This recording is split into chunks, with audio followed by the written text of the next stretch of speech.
এক ছেলে তার বাবার কাছে সাইকেল চায়, তার বাবার কাছে সাইকেল চায়, বাবা আমাকে একটা সাইকেল দাও। বাবা ছিল স্কুল মাস্টার। তো বাবা স্কুল মাস্টার, তার বেতন কি, সে কিভাবে সাইকেল কিনে দিবে? কিনে দেয় না। ছেলেও নাসুর বান্দা, সাইকেল চাই কিনে দেয় না, সাইকেল চাই কিনে দেয় না। একবার ছেলে বাবাকে বলল, বাবা আমাকে সাইকেলটা কিনে দাও না। বাবা রাগ করলেন, রাগ কিয়ে বললেন যে আরেকবার সাইকেল চাইবি তাহলে পিটামো, তুই আমাকে বিরক্ত করতেছিস। কি বলেন, আমরা বিরক্ত হই না মাঝে মাঝে? সন্তান যদি বেশি আমার ক্ষমতার বাইরে যদি সন্তান কিছু চায় তাহলে আমরা বিরক্ত হয়ে যাই। আরেকবার চাইবি তাহলে পিটা দেবো, তাহলে মাইর দেবো তোকে, তুই আমাকে বিরক্ত করতেছিস।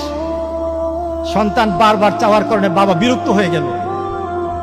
সন্তান কিন্তু রাসূল বলে, সন্তান বাবার দিকে তাকিয়ে করুণ সুরে